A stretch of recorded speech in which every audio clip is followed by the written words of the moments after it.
and the session is on the challenges of the Global South, defining a strategic agenda towards 2050. I'm Martin Wolf. I'm sorry that I couldn't attend the rest of the conference. It's been an incredibly busy day. I'm sure you've had a very interesting time. I'll just introduce briefly the panel, and then I'll introduce the topic as I see it, and then we'll have the discussion. To my immediate right is Enrique Garcia, President of CAF. To his right is Hiroshi Watanabe, Governor and CEO of JBIC. And to my left is Abdoulie, Janneh, former Executive Secretary of ECA, Economic Commission for Africa, and President of the Africa Governance Institute. I've been instructed on how to handle this discussion, so each panelist will have 10 minutes to introduce the themes for their respective areas, Latin America, Asia, and Africa, obviously, and I will keep it to 10 minutes, so I will interrupt people. I have no problem with doing that. Well, they did ask me to moderate. That's what happens. And then we will have a brief discussion and then questions from the audience. I was thinking about this topic. The great advantage of 2050 as a subject for governance, is that it's so far away that nobody will remember, and most of the people will be dead by then who are here. Not all. I, for example, will be 104 and might not be that interested anymore. So you can say more or less whatever you want about 2050. I was thinking then, 2050 is 36 years from now. Now, 36 years ago was 1978. And it is worth thinking for a moment about what we didn't know in 1978. And I am quite old enough to remember 1978 really well. I was an economist at the World Bank then. So China was just going through the transition from Mao, and Deng Xiaoping had never been heard of. And I can assure you that nobody imagined that China would now be the largest trading entity in the world. And I mean 0 people. The Soviet Union was a powerful and it seemed eternal empire, frightening, and we were just about to start a colossal enterprise of introducing medium-range nuclear missiles in Europe because the threat from the Soviets seemed so great. Nobody had heard of Ronald Reagan or Margaret Thatcher or privatization. We were devoting a lot of our time, this will be of interest to Latin Americans at the World Bank, to the subject of the recycling of oil surpluses and the enormous value that that would have for the world. Nobody thought of the Latin American debt crisis, the tequila crisis, the Asian financial crisis, never mind the recent catastrophes. So the financial crisis story didn't exist. We hadn't had a financial crisis of any importance for 30 years, 40 years actually at that time, 40 years. The Vietnam War had just ended, we'd just had Watergate, and the only major macroeconomic problem was really high inflation, and in the West. So to put it very simply, 36 years ago was an entirely different world. And I think the important conclusion about this is we have absolutely no idea whatsoever what the world will look like in 2050. So does that allow the panelists anything interesting to talk about? And the answer, I think, is yes. But you have to define it very carefully. So I will think about it this way. I don't know whether they're going to respond. In using Donald Rumsfeld's incredibly useful, the only good thing he ever contributed to the world, in my view, known knowns, known unknowns and unknown unknowns. The known knowns, which are rooted in our needs as human beings, we want to generate prosperity, which includes particularly development. That's a generational, multi-generational task. That will remain the case. We want to generate security for our populations. We want to handle huge global public goods problems. We know roughly what they are. Those are known knowns. We don't know how we're going to handle this, but we know what those challenges look like. known unknowns. There are some really interesting questions about what might not last and what the world might not, what might or might not happen. And to me, some of the most interesting ones is globalization of the entire economic system a fad or a permanent feature? We really don't know. We really don't know. Historically, it's tended not to last. The assumption that it will is, I think, very, very naive. And a second known unknown is we really don't know what technology is going to do to us. But we know it's going to be a big deal, whatever it is. And that seems to me very important. And that leads me to on unknown unknowns, obviously, nothing can be said. Of that which we must be, of that which we do not know, of that we must be silent, as Wittgenstein said. So we can't say much about those. But we can talk about institutions that can handle the sorts of problems that I have talked about. The problems of the known knowns, the big challenges that we clearly have to recognize, and at least some of the known unknowns which I mentioned, the sorts of systems that allow us to handle the stresses of a global world, that allow us to handle the stresses of technological change. So that's my introduction in thinking about 2050. I'll be very interested to see what the panelists are going to make of this subject. And I'm going to start with Mr. Garcia. Well, thank you very much. As you can see, it's a very risky business to be in a panel that is moderated by this gentleman. No? But we decided to take the challenge. And when you mentioned the fact that what was going on in '78, it came to my mind. What in the hell was I doing at that time? And precisely at that time, I was undersecretary in my country, Bolivia, the petrodollars. And oh my God, we were so pleased and so happy. The bankers, you form a bank, a Citibank, coming to us, a small country, Bolivia, and we were borrowing money because it was the great. And who would have thought that then, 2 years later, we had this mess of the debt? And if we go to the early 80s, we were the criminals, you know, and it was very dangerous if you were a minister in Latin America and you got to an IMF meeting, for instance, or any place, and Pedro Aspe, myself, so far, were getting in the room, everybody will point at us. These guys are responsible. And you know, the thing is that today, the Minister of Finance, and I tell them that in the session that we had in Santiago with the ministers of Senate, I say, I would love to be a minister today. Because, you know, the same countries today, the same ministers, without, maybe they have been lucky too, because the Chinese were, thank you, my Chinese friend, where she is. Thanks to China, we have such a marvelous macroeconomic situation. And of course, when the ministers get to the room today, it's a different thing. They go and say, and look at the Europeans and say, well, guys and the Americans, you are responsible this time.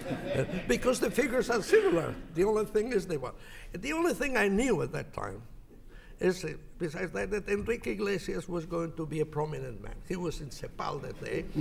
I knew he was going to take over either the World Bank or the IDB, but it didn't come in my mind the possibility that he would be a successful singer. And now Enrique Iglesias is very famous, not because of that, but because of his ability to entertain the world. Well, going now to the issues. Yeah, no doubt that Latin America, especially in the last 10 years, has done very well in macroeconomic terms. And why? One reason is that because of the disasters we made in the 70s, late 70s and the early 80s, the region had to adjust very strongly in the 90s, late 80s, 90s.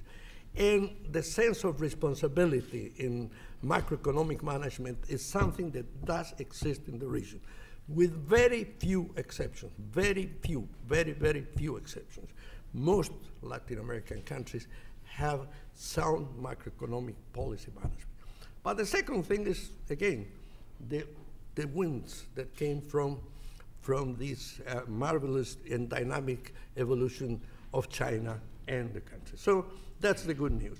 And that's why Latin America has been able to have reasonable growth. I say reasonable because it's not good growth. Secondly, stability in prices. So four, a balance of payments very good. There is not a debt issue today, so look, things look very reasonable. But the question is, should we be happy? Well, and another thing very good was mentioned today. We had excellent results in reducing poverty. That's true, wonderful. Now the question is, should we be happy?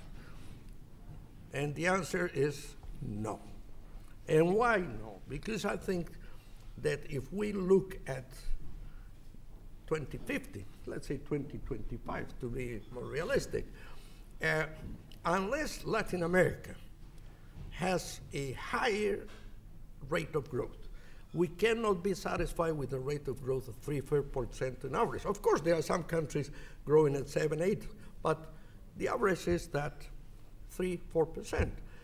Should we be satisfied? No. In a study that was prepared by my guru there, you know, with the turbante, the projection is that in the book that was good, I think everybody took the book, you know, don't resell it, please. In that, it's very clear that Latin America should have a rate of growth of a minimum on a sustained basis, 6% or at least, if it wants to converge with in per capita income with the industrialized countries, let's say in about 30 years. And secondly, if it wants to solve in a sustainable manner, not only the issue of poverty, but the issue of inequality. Okay. Having said that, then, what are, in my opinion, the central issues? And very briefly, one is, as the book explains very well, Latin America is in the so-called mid-income trap. The countries that get to a level of per capita income that, for many reasons, cannot get out of it.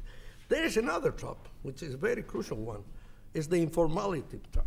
Because we have figures that show very clearly Latin America has very low open unemployment, but informality is a very, very severe problem. And the third trap, which is part of the problem, is what I call the commodity trap. So we are very pleased today because we have this boom in prices. But if we continue this way, there is a danger, a very serious danger, that the cycle will change. And as we have seen this morning, or this afternoon, the chances that the Chinese economy, which is adjusting and going to more internal demand approach, cannot grow at 11% anymore. It will grow to 7, 8, and maybe, as you said this morning, it will go down to 4 or 5%. So let's think it out. So what are the challenges? Well, the first thing, if we want to grow with better quality growth, higher growth, we have to go to productive transformation. Productive transformation implies to give value added, to add technology, to create productive employment, those things. Well, it's very easy to say that, but it requires a lot of things. Secondly, we cannot be satisfied with investing just 20% of GDP. Latin America, on average, is investing 20%. Here's the Brazilian ambassador. Brazil invests 20%. We need to invest at least 27, 28%. And our savings ratio, if it's compared to Europe or the United States, very good. But let's compare with my friends in Asia. Well, I don't mean we have to do the same thing, but it's half of what the Asians do. But so if you have that, that was the third issue, which has been mentioned too, it's productivity growth. We are not doing great. And this export concentration, which is a very dangerous thing. And the most pressing issue, in my opinion, is inequality. Latin America has not improved considerably in terms of inequality and this diminishing inequality. Yes, in poverty reduction, but not in inequality. The Gini coefficient is very high. And this inequality is not only in terms of individuals in society, but also in terms of regional gaps that do exist. Well, okay. So new issues have come that we are dealing now. The issues of drugs and security, crime, things like that. So what are the risks? The risks, in my opinion, the worst risk is the complacency. We think that many of our leaders have the idea that we are doing great. This is the decade of Latin America. Well, of course we are doing well, but let's not be complacent, because this is a very good time to really undertake crucial reforms in the area of education, infrastructure, institution building, and here comes one issue that is a very crucial one that was mentioned too, regional integration. And why regional integration? I mentioned very quickly this morning. If we want to move from a model that is based on commodities, where are the markets for the commodities? The markets for commodities are essentially in China, in Europe, so forth. If you want to move to more value-added manufacturing, service, so forth, we have to start with the region, because it is impossible to have that productive transformation and that comprehensive growth if you only have trade that represents 17% of GDP, compared to Asia, 55%, it was mentioned this morning, and about 70% in Europe. So this is a very essential thing. So we believe that this issue has to clearly be on the top of the list, and not only the fragmented approach that we are having today. That is an unfortunate thing, because everybody is talking, for instance, about new initiatives which are very good, the Pacific Rim or whatever. That's good, but it's not by no ways a substitute to the more integrated regional integration that includes Mercosur and all the other components that have to have a way to really build up the conditions for better growth. So having said that, I believe that the challenges are quite difficult, and more than talking in technocratic terms, my final comment would be this is in essence a political issue. It's a political issue because to build up a long-term agenda that is comprehensive, that integrates what Enrique, the good Enrique Iglesias said this morning, that macroeconomic stability with efficiency, growth, equity, and environmental sustainability, you need a long-term agenda that is not the agenda of one administration, of one government. It's the agenda of a country. It includes government, private sector, labor unions, civil society, who understand what the priorities are. Education is an issue that is not solved in 3 years. It needs decades.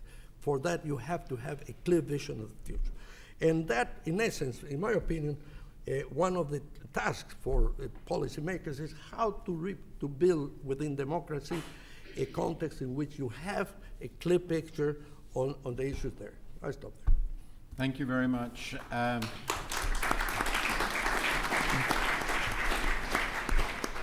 A model in terms of timekeeping, and it seems to me, from my knowledge, a very realistic assessment of the challenges facing the region over the next generation or so. The next speaker is Hiroshi Watanabe. Well, Works? No. Okay. Well, thank you, Martin. So, as the Martin and Enrique have spoken very eloquently and entertained you, I'd better be shut my mouth. Maybe Asian silence and smile sleep works somewhat. But in the case of the very global conferences, maybe speaking is much better to that. So I'm going to discuss the issue in the maybe 36 years later to that. So already Enrique has spoken about the situation in Latin America. Maybe 10 years before, maybe the Latin American situation and the Asian situation somewhat different to that. But I think now it's like to converge. So what I'm going to say is not so much different from what Enrique has said to that. But anyway, now the Asia is, and also Asia remains as the core of the growth in the world economy in the coming years to that. So, and also the population works to that. After the 9 billion population or 10 billion population the world has, then more than 60% would remain in Asia. So in that case, the production of the daily consumption commodity is the basis for the economy to that. So it works kind of a sustainable, the operation to that. And also the Asia can have some kind of an advantage. That is a plenty savings, as already Enrique has touched upon to that, and also the better governance and also the institutional arrangement to that. But the plenty savings doesn't work very well without any good management to that. All the Financial Times named the fragile 5 or fragile 8. So more than the 5 country is coming from Asia. We have the money. That's quite different from the African continent and even for the Latin American countries.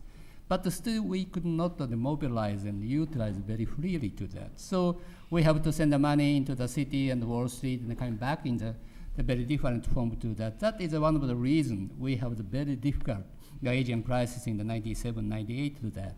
But since then, we made some effort to have develop the bond market here to that, but it's not in the successful manner to that. It takes a long way to go to that. Hopefully, before the 2050, it has been established to that. So such kind of the mechanisms are also important to that. And also in the region, we are going to see the very scarce supply of the long-term financing. So this year, the G20 is going to discuss on the long-term financing, and also the APEC is going to discuss on the infrastructure financing. The target is the same to that. So now we are living in a very funny situation. Too much abundant in the short money to that, but very scarce in the long money to that. So how to secure the long-term money is quite important to that. So in that sense, I think that even the developed economy is going to think about a little bit change on that. About 10 years ago, there was a heated discussion. At the time, the Nordic country and the UK has claimed we should stop the long-term loan to the African continent and also the other emerging economies. So we are going to have some of the debt crisis and the cancellation, such kind of the very bad the vicious cycle should be avoided. So they have to put on the grant, as I emphasize the area to that. But the grant size is very much smaller to the loan size. So I think now the African continent, even the Latin American continent, wants to have some kind of long-term financing is some gigantic size on that. That is quite important. And also, as I said, plenty of money in the Asia. And also the Asian Development Bank has said, in the coming 1 decade, Asia needs $8 trillion for the investment of the infrastructure.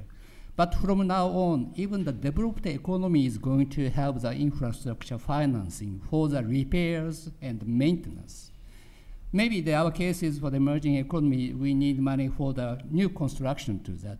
But I think the developed economy's infrastructure project is already brownfield. They show some kind of the good profitability to that. They can attract more than the new project in the emerging economies to that. So we have to compete to that. So how to secure the long-term financing to emerging and developing economies, quite a big challenge for us, even in Asia to that.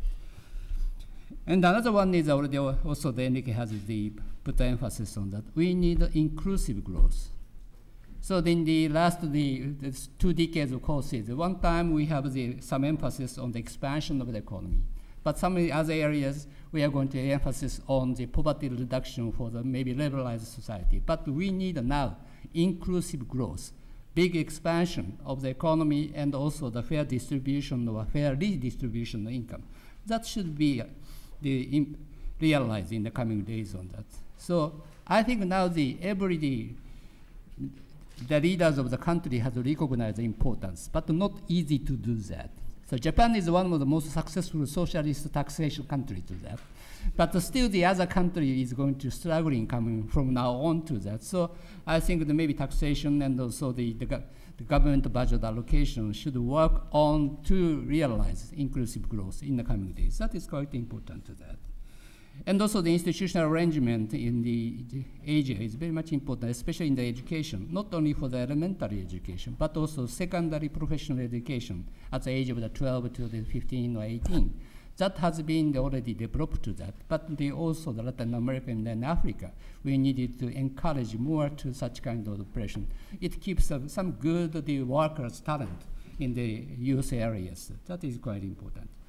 And also another one is also the Enrique has pointed out, the regional integration. Connectivity is quite important, not only for the economic integration, but also some of the harmonization of the system and the regulation and also the other the arrangement. That is quite important. So not only for the discussion of the size of the market, but also some of the harmonization and the synchronicity is going to have more good emphasis on the coming years to that. And finally, I put the one important fact on that. So far, in the case of the process of the development of the industry, we need the surplus people in the agriculture should be put onto the manufacturing sector. That was the history of the many countries to that. But as far as we see that we are going to have the 9 billion population and 10 billion population, so in that case, the market condition would be changed. Maybe price of the food and the price of the agriculture product would be higher. So in that case, we are going to have the more job opportunity in the agriculture. And also in the case of manufacturing, I think the producing machine, maybe I can say robot, can compete or maybe can overcome the human beings to that. So more production is done by the machine, not by humans. So in that case, how we secure the job opportunity? So in the old days, we found the manufacturing sector, especially the assembly type of the manufacturing sector. But from now on, I think we should have more emphasis on the food and the agriculture. That can be very much different situation in the 35 years later to that. Thank you.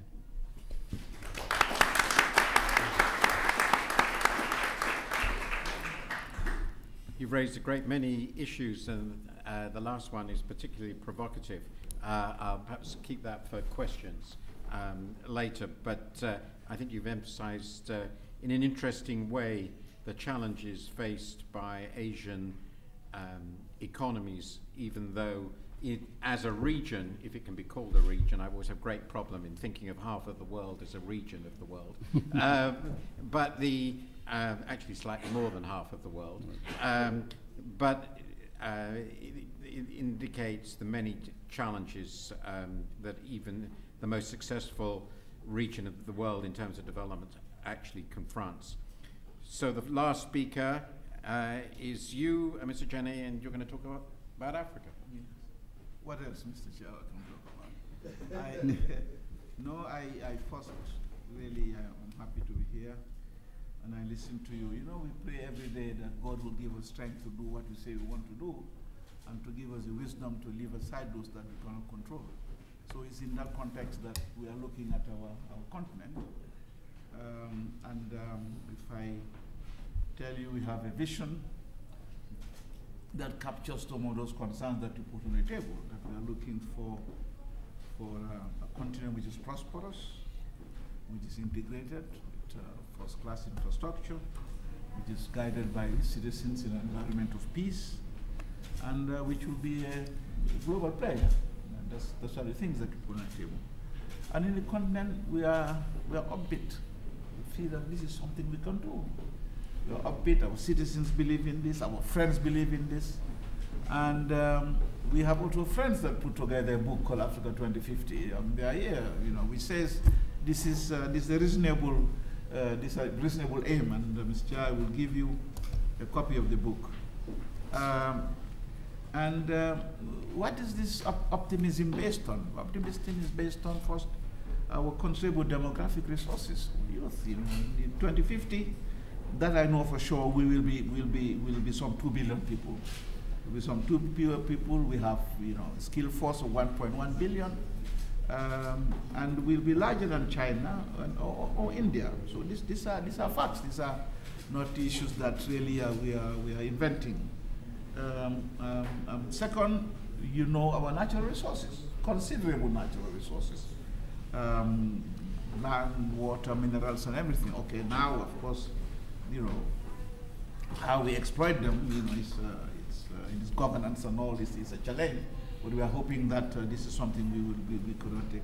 And then third is that really, Mr. Moderator, there are major shifts that our continent is registering in terms of global economic trends and balances. We are now leading on economic growth in the world. The annual growth rate, it has been 5.4%, and there is no, this is higher than Europe, which is 1.4. And we feel that this trend will continue. If we sustain this growth rate beyond, in fact, if we increase on it 6% between now and 2050, and there's no reason why we feel that we cannot do this, we will be 9% of global GDP. Which, somebody mentioned today, we would have tripled our proportion of GDP. And we will have access to electricity and all of those. Maybe I can answer during Q&A. I want to deal with that point. But we also have major challenges, which you know, Mr. Moderator. We have the growth that we are registering has very little impact on human development. Poverty is still there, unemployment is high. We're still a corrupt continent. There is no continent without corruption, but Africa, to the extent you have limited resources, if you are corrupt, its impact is higher. Our business environment is not optimal. We are not integrated. Deficiencies in our infrastructure. We have the challenge of climate change, and then we have the scandal of illicit flows. And this is something I really want to dwell on, Mr. Chairman. That really, when we say illicit flows, people think it's personal corruption. It's not that personal corruption, but Africa is losing the region of $100 billion through illicit flows. Only 3% of that is due to personal corruption. There are some big companies underpricing, under-invoicing, all sorts of things. There's a big study going on there headed by President Becky, and we hope that we will look at that. And then there's a question of rule of law and security in majority of African countries. It's a challenge. And an organization I work for, where I'm executive director, is the Mo Ibrahim Foundation. In our index of 2013, we highlighted the issue. So these are our challenges. What do we do to surmount these challenges so that this vision that we, inshallah, we hope we will get is, it's a few drivers which we think are key. One, we should continue investing in human capital and creating jobs. And I think this is possible, that we would have, by 2050, we would have developed the human capital needed to foster growth, inclusive job creating growth, and coherent societies. That's one drive that we should drive. The second is we should have capable states that are being led by informed and progressive leadership. So that's a deficiency in our continent. We need that. The history teaches us that the realizing a vision is not easy. And the importance of visionary leadership in any economic and social transformation process is important. Therefore, the correct, I'm not saying we don't have visionary leadership, but the current crop, if you do it on a rating of 1 to 10, I can tell you very few will score 3. So really, this is also a challenge that we feel that we will overcome within the next, now again, 2050. And then the next one, which I think is most crucial, is the whole issue of regional integration. If we are 2 billion people, we would have the impact that will have only if we are integrated. You think if China was caught up in 54 little countries now, they would be what they are now? They will not be.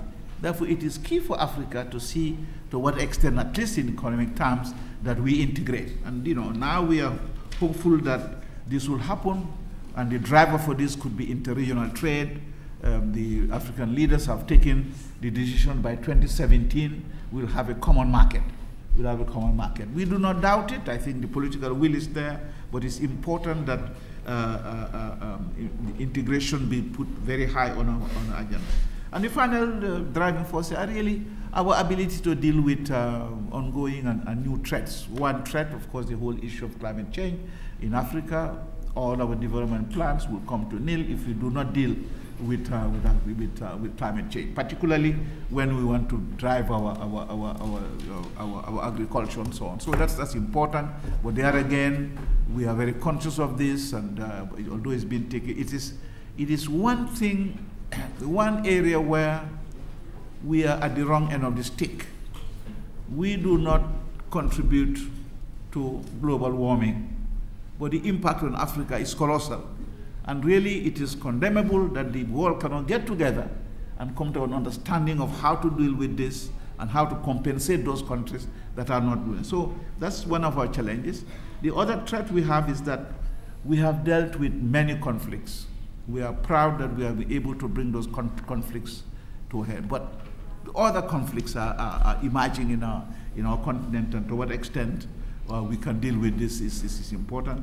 And finally, the area of inclusivity, which had been raised up, inequality, inclusivity, and so on. And if you do not do it, we have seen what has happened to our friends in other parts, in the northern part of Africa and so on, and I think this is something that will wipe out our continent. So having said that, Mr. Moderator, I am an optimist and sincerely believe that we have a broad vision, a global, very, very ambitious vision, which some will think unrealistic, but I think it can be done. And so some of our partners believe it can be done. The African Development Bank, which has emerged as our major credible financing institution in their strategy for 2013 to 2022, says that this will happen. We're also seeing increasing political will to move this continent, and this is, particularly what is being done through the African Union. And finally, we cannot afford to fail. The aspirations and demands of our people, particularly our youth, gives us no alternative but that this transformation that we seek, and which to a great extent is ably captured in our 2050, we cannot fail, and I'm sure we will not fail. Thank you, Mr. Chair.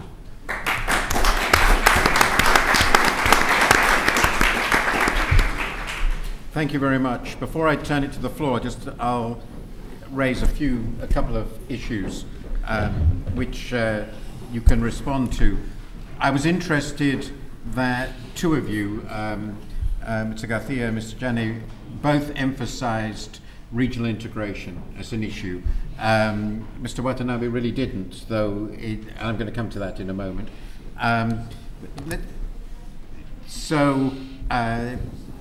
This fits very well with the question for this session, which is about governance. So let's say it's about global governance, but this is about regional governance. Now, a cynic, and of course I'm not a cynic, of course, would say, so start with Latin America. The Latin Americans have been talking about regional integration for about half a century. More than half a century, I apologize. I've underestimated your determination. And really it hasn't been a tremendous success. So this would suggest, I would sort of take it's the famous Einstein quip that if you do the same thing and you expect if you do the same thing and you expect it many times and you expect a different result, that's a definition of insanity. Yes. So why should we believe that Latin America can make a success of regional integration after all these attempts, which, as by your own definition, have really brought rather disappointing results? Is this actually not possibly a mistake? Well, let's put it this way. I agree with you entirely. In fact, that integration has not been a very successful element. In some aspects, yes.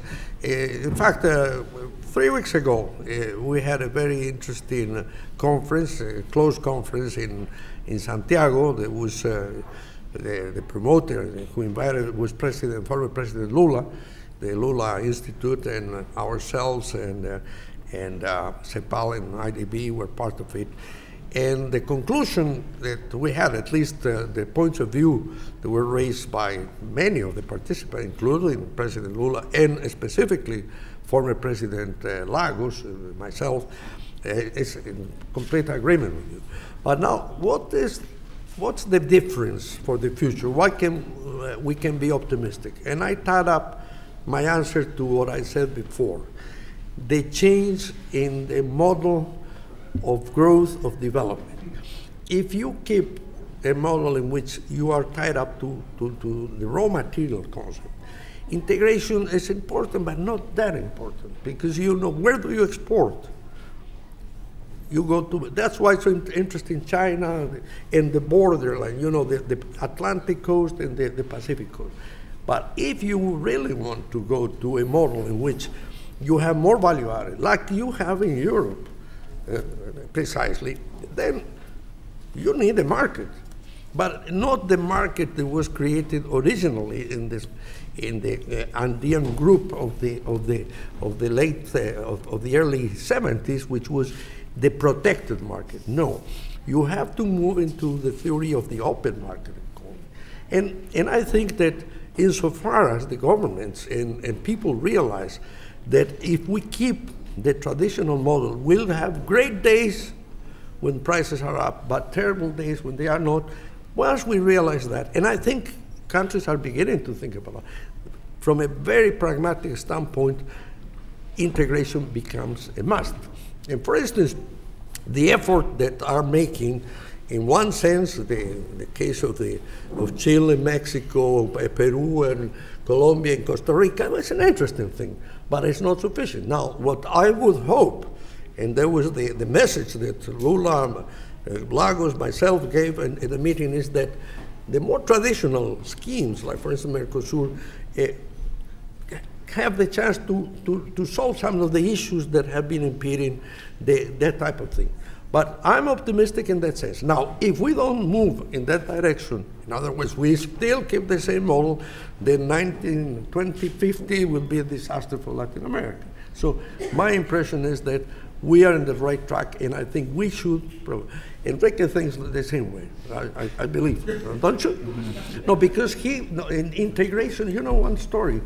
The day he was born in the hospital, you know, the mother, they took him with the children, and he was organizing integration there with So let's turn to Africa. As you pointed out, Africa inherited from colonialism an extraordinarily fragmented political environment. I think you said 54 states. That sounds 54. Right to me. So how do you handle integration successfully, given the immense size of the continent, the immense diversity, the sheer number of countries, the really desperately poor infrastructure? This is an incredible institutional and economic task. How is it actually a practical one? I think so. As I said, I am optimistic about it. First, to see Africans are increasingly talking about integration. It is really high in their debate and their agenda. So that's important. Two, they are building the institutions that can drive integration. They have the African Union, below it you have the regional economic commissions, and increasingly, particularly at the sub-regional level, they are ceding some of their sovereignty to this institution. Third, they are looking at things on a cross-border issue. The trade, for example, is that, this inter-African trade. They said by 2017 we will have a free trade area, and this is not a wild wish, because already in the southern area, he knows about it. This is actually happening. So they are saying that we will see what happens until the end of this year, and then that will give us an indication as to whether 2017. But assume we don't even do it in 2017. The fact that we put it on the table and say we want to do it, it's something that shows the awareness of the need to really to come together. So, and importantly also, Africans used to really guard their territory. They would say, when they came together, this is sanctity of the territories. That's gone now. Look at what happened in Central Africa. When the guy got up and people have been killed, the Africans got together and said, get the hell out of the presidency. And he left. So really that feeling of coming together, from all angles, for political reasons, for economic reasons, and so on, I think is high up in the agenda, and I think it will happen. But, and the benefits are colossal. If you look at Africa's collective reserves now, it's bigger than that of India. Bigger than that of India. We have, so we know that, you see now, we know this. We know that our strength lies in coming together. It's going to be difficult, as you say, we have certain jokers who are waving their flags and so on, but that will be wiped out by the younger generation. We believe in it. I wrote a book on it, by the way, and I'll send you a copy. Calling Integrating Africa. Yes. Mr. Watanabe, the integration of Asia, a relevant idea, or maybe the integrations of different parts of Asia. What is the future there? Yeah, looking at 2050. The reason why I didn't use the word of integration is some reason. Of course, I have been the promoter of the regional coordination for the long years. I found the coordination in the region has been very much established to that. But one reason escaped the use of word for the integration is 10 years before, many people said Now we have the very good example in the Europe. We have to follow that. But now they say we have the very bad example in the Europe. Why we follow them? Maybe I think the British people say something similar to that. And that's the reason. And also in the case of the Asia, I think in the 2050, more than 11 countries is going to have the 100 million population to that. That's quite different from the case of the Africa and Latin America to that. So our case is a big country already has good connection to that. And of course, in the case of Indochina, the Cambodia, Laos is very small, so sandwiched by the two giants to that. So how to take care of is quite different from the situation of the Central America or maybe Eastern Europe or other region to that. So in that sense, I felt the coordination and also the connectivity is quite important. But I think the integration word itself has not so good the connotation at this moment to that. That's the reason. But anyway, Asia, already ASEAN +3, maybe plus India, is going to have the more the good coordination and the closer the internet, the network is going to establish to that. Martin, maybe if I may add one thing, one very positive thing that has happened in integration, in trade perhaps, there are issues, but one thing that has worked out, especially I'll take South America, in the last 15 years, in infrastructure there has been substantial advance. If you go to the, not let's say late 70s, late 80s, you could not go from Brazil to the Atlantic to the Pacific, to the middle. Today you have roads that they go through Bolivia, they go through Peru, and those things have worked out. And that's a positive thing. And that is a good incentive to be more competitive. So that's one of the things I just want to emphasize. And I will ask you a question to you. In 1940, against the rules. No. But look, as I recall, I saw your birth certificate, and I saw that when more or less the Second World War was coming to a close, and at that time, I think you were a junior in the university, and at that time, would you have thought that Europe would integrate after the conflict, the war, and so forth? And what did happen? I just try to, don't have to answer, of course, because you are the moderator, but what I'm trying to say that the conditions in a region like Latin America, maybe Africa, we have conditions in that sense that make it more plausible to think about a process of integration. Sorry for interfering. Well, the answer to your biographical question is I was born, as anybody should have been able to work out from the fact that I was going to be 104 in 2050, and still no doubt fascinated by these issues wherever I will be. I was born in 1946, so the Treaty of Rome was signed, of course, in 1956, and I have to say that though I was actually quite politically aware in 1956, there were two other issues that were more on the front of my mind at that time, political ones, interestingly, namely the destruction of the revolution in Hungary and the Suez War. So I've paid no attention to it and, whatsoever. And my only comment on it afterwards is that the integration of Europe proceeded far further than I think most people in '56 would have imagined, and which is a good thing. And unfortunately, it proceeded further than the political will allowed it to in the last 20 years, which was a bad thing. And so the point about integration is that it's a very, very good thing up to a point. And one has to be very careful to be aware of what that point is. But that was not something I was aware of when I was 10. I should say that my parents, having been refugees from Europe, were of course passionately keen on European integration and peace, as I has always been. Now, I have lots of other questions, but since there's rather limited time, I'm now going to take 3 or 4 questions from the floor and say who you are. Is there a microphone? Stand up when you get the question. You stand up, please, sir. Say who you are and ask a brief question. Yeah, this morning I was a moderator. Oh, good. So I believe most of the you know people, the rules. but I hope most people know the rules. most people have stayed. No, I just wanted to bring one more point to the agenda. most countries who are building plans for 2020 or 2030 want a basic transformation of the economies.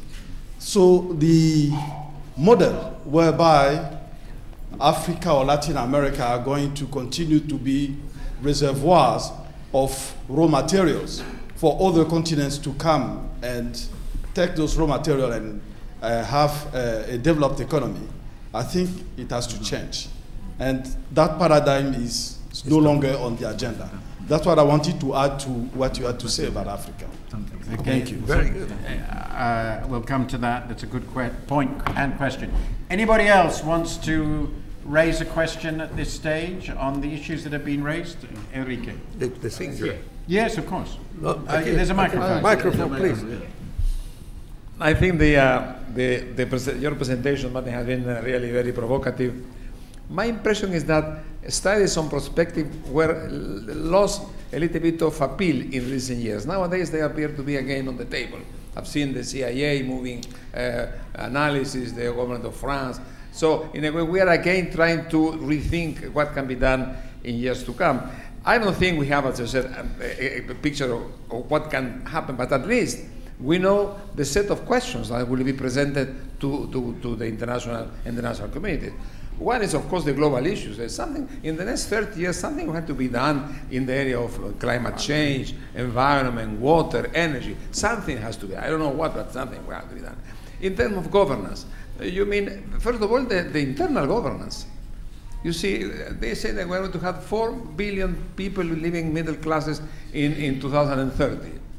What will be that society of middle classes? How to manage those societies? How to manage a society with mega cities or with aging? So the structure of this will be a tremendous challenge to not only to the political management of those societies. We don't know how to do it. Society which had the new networks of information on the table. So at least we know that something will happen, and these are fronts in which something will be done. Finally, in the international field, I said something this morning. You see, in this new world where we are a dispersion of power, we're going to listen later on Moises speaking about the structure of power. But the structure of power of the future will demand a new set of governance. We had to revise governance. I mean, where this governance was done on the basis of the West. It was a Western governance invented in '45, and which we lead quite well so far in terms of peace, at least in global conflict. But something has to be done, and this is again some of the questions that we put on the table. What is going to happen? We don't know, but at least we know the questions. We don't know the answers. Yes, these are what I call the known knowns and known unknowns, and I absolutely agree with them. And the questions you raised were the ones I was thinking of going to. So I will take, if there's one more person who wants to raise questions at this stage. If not, I'm going to get people to respond to these two sets of issues. The first one, I was very interested in this point. This is, I think, particularly relevant to Latin America and Africa, though not, it's also a situation for some Asian countries. Here it's more diversity. I mean, my perception would be that, certainly for Latin America, I think it's much less true for Africa, the rise of the demand for raw materials, which you mentioned from China, above all the Chinese colossus, has, for perfectly logical reasons economically, it's what you'd expect, actually deindustrialized Latin America. That's correct. So in the case of Africa, it really wasn't deindustrialization, but I think it clearly shifted Africa towards an even more commodity-intensive pattern, but a more lucrative one than otherwise. Now, that raises two sets of questions which are similar. One is, how do you use the windfall gains, or maybe not windfall, the gains from commodity wealth, which is a problem that your region has had over many decades, well over a century actually, to procure wider development, and how do you secure the more diversified economy when there is this powerful demand coming from outside? And though it is plausible that Chinese growth will slow, if you think of Asia continuing to develop, you think of the resources of Asia, it seems pretty plausible that the demand for natural resources will probably, another probably reasonably known, will continue to rise. Sure. So how do you actually manage development in a commodity exporting region? This seems to me a problem, if I may say so, that Latin American countries have never solved. Well, you know, it's precisely the whole point of the discussion is that unless Latin America moves in the direction that we have mentioned, we are going to be trapped there.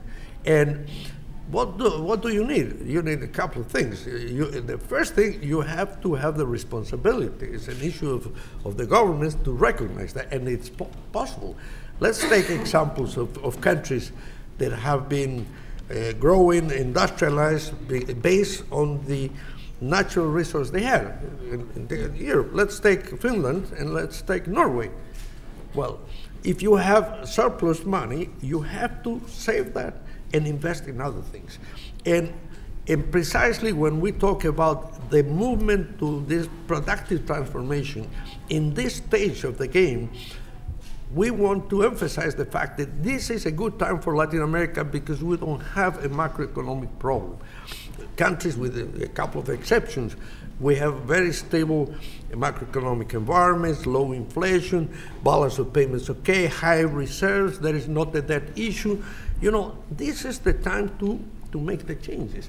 And again, I go back to the issue of integration. In China, in Beijing, one of the discussions, we go very often to Beijing, for some reason or another. I've gone more to Beijing, to New York in the last 3 years.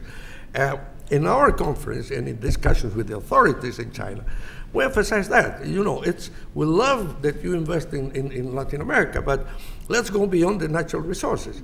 And of course, if you have technology, you have knowledge, why don't you invest also in those areas? And one of the issues is, unless you have the market, that's why I tied up productive transformation with high competitiveness, with open markets, with regional integration. And that's the main point that we are very strongly promoting, defending in CAF. Do you think it is actually, I mean, the ideal you put forward is perfectly credible, but it's not actually happening, is it? I would say the tendency is moving in that direction. This type of discussion that perhaps 5 years ago was not possible, today, if you go to Brazil, you go to Mexico, you know, they are aware because they are looking at this situation. What Cepal has said very properly, reprimarización. In other words, if in the early years after the Second World War, in the 50s, Raúl Previs, he came with the theory of the center periphery, and that, in essence, was promoting industrialization and so forth. The followers went farther than what he wanted. You know, in fact, he just wanted to have some protection, very small one, but the essence is that what has happened in the last 10 years, 15 years, many of these countries have diminished the industrialization process. And because of this attractiveness, it's like the lottery. If you have it's easier, but this is I go back to the point. This is in essence an issue of getting consensus, of having political will, of having the instruments of discussion within the countries and within the region.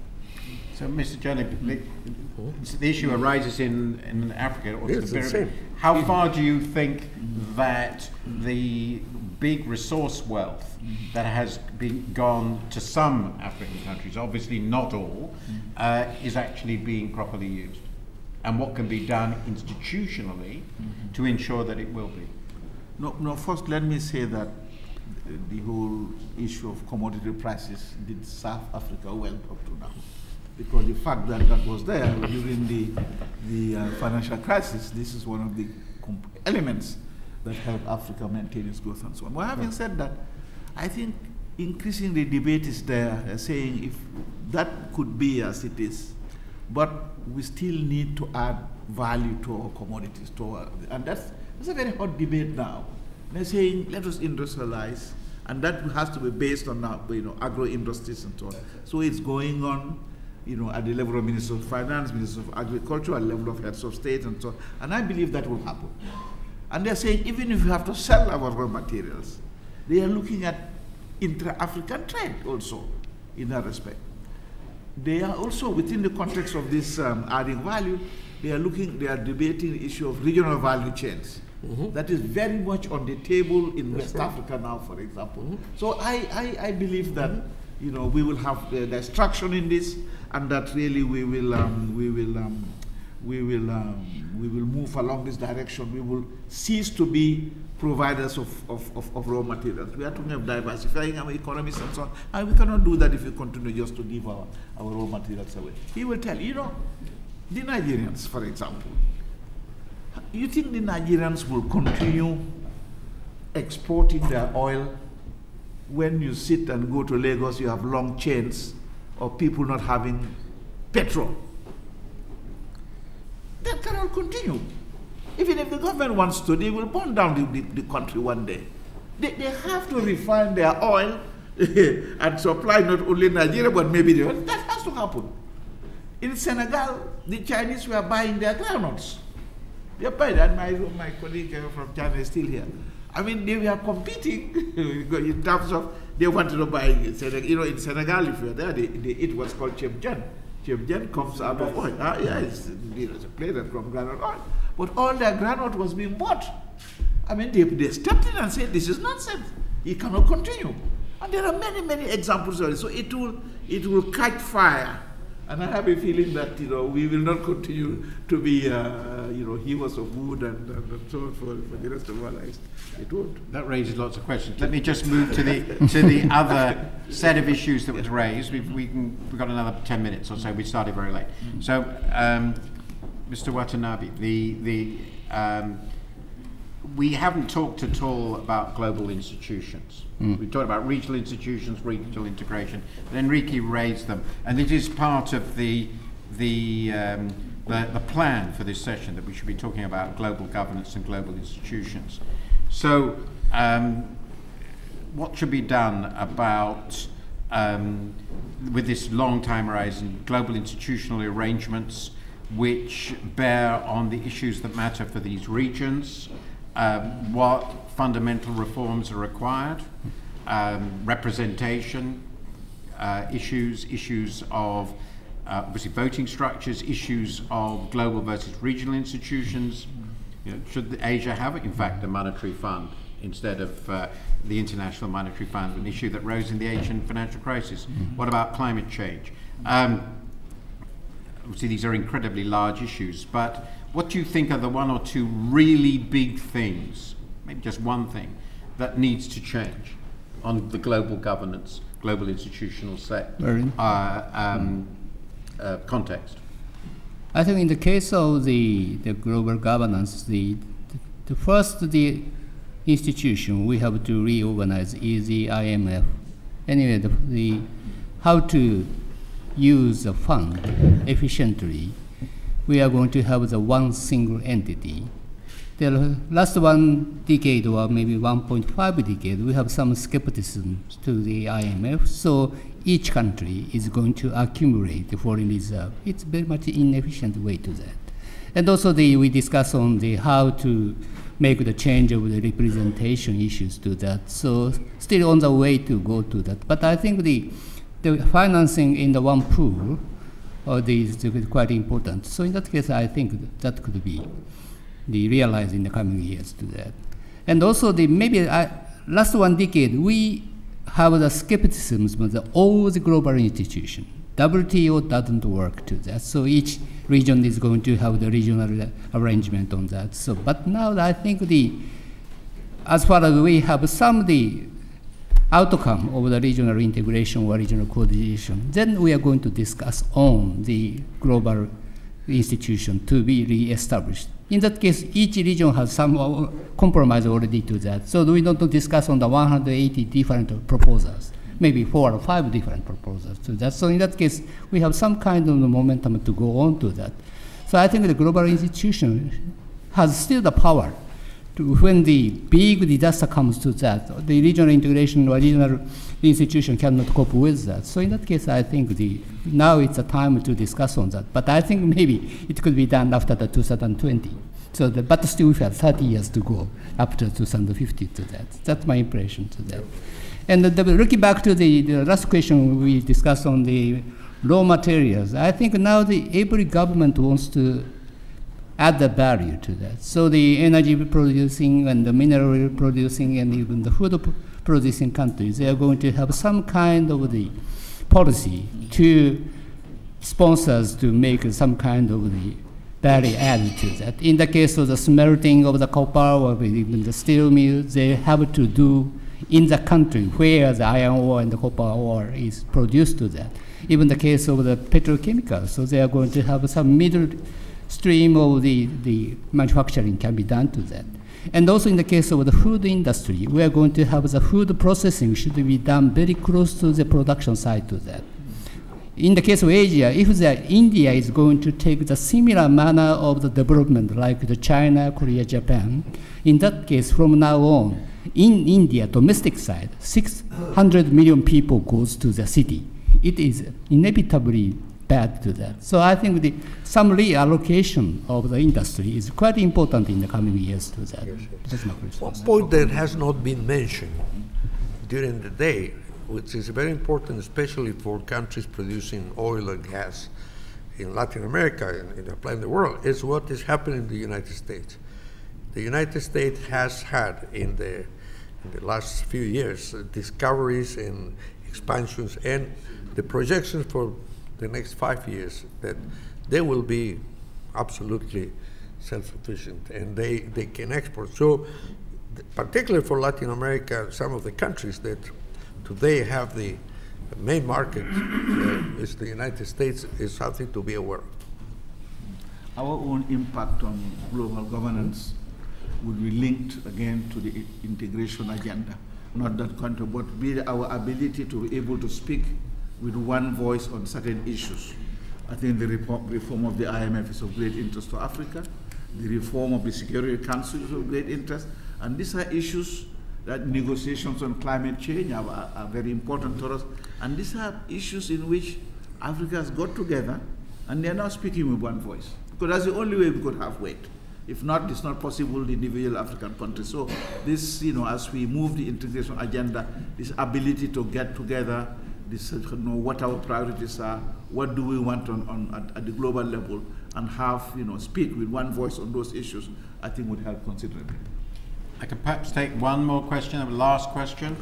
Anybody else want to raise an issue? If not, I will. Can I support Enrique's point of he said integration? Yes. Well, thank you. I needed your support. No, I'm saying, look, I think the question that Martin made about integration is very valid. If you look back to history, it's very difficult to be very optimistic. It is, for me, had been probably a personal frustration because I was in 1959 when we launched ALALC. But if you look to the future and you see what the private sector is doing, you can't stop being optimistic. 500 companies are already working in multilatinas, and more than 500, investing in all countries, investing in making trade in the United States, in Asia, in Europe. And they are working with existing infrastructure, with existing legal conditions, with existing problems in our integration processes. So if the private sector is doing that and these companies are growing, there must be a market working, and therefore something is giving us a reason to become optimistic. Thank you.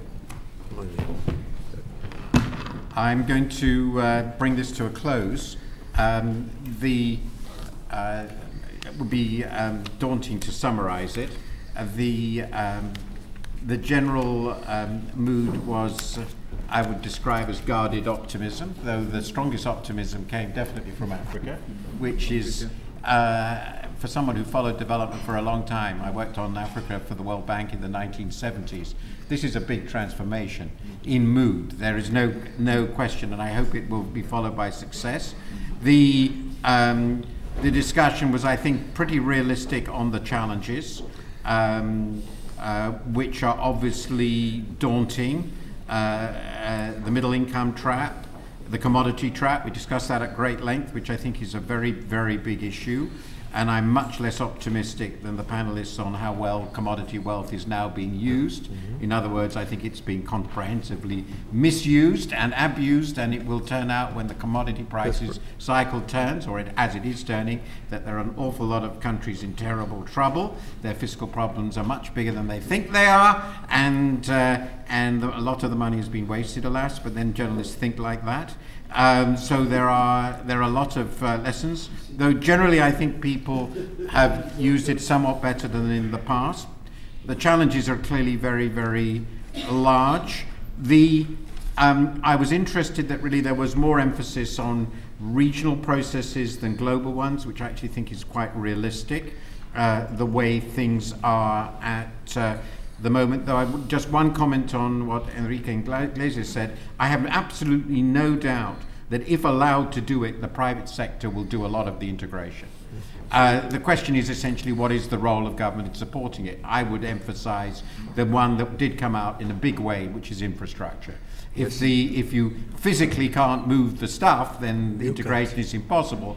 And both Africa and Latin America, the progress is being made, need vast improvements in this regard, and that's obviously in part because of the history of relative poverty, and also because, of course, all the trade links were with the West in the past, and all that has to change. Infrastructure seems to be the absolutely crucial thing. For infrastructure to work, you have to save and invest like Asians. And I don't mean South Asians, I mean East Asians. and that is the great thing that the Asians have shown. You really have to save and invest. I do think this is a very important point, because it goes against Enrique's optimism. Given the commodity wealth that Latin America has enjoyed in the last 10 years, the national savings rate should have risen to close to 30%. And they haven't. And they haven't, with very few exceptions. And that's the reason, for example, that I became more and more pessimistic, I'm afraid, about some economies. And that's a challenge people really haven't got on board. At the global level, I think we can not expect much useful support.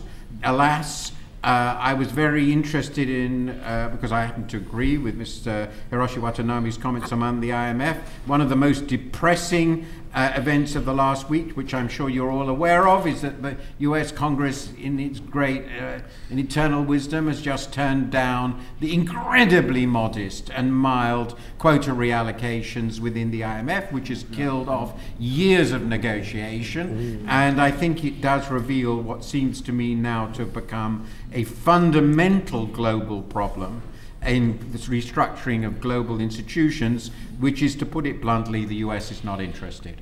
And getting anywhere in the world, the US cannot produce results on its own, but it sure can stop them. Yeah. And I think that's a very, very big issue which we haven't emphasized, of the irrelevance of Europe except as a nuisance in this regard.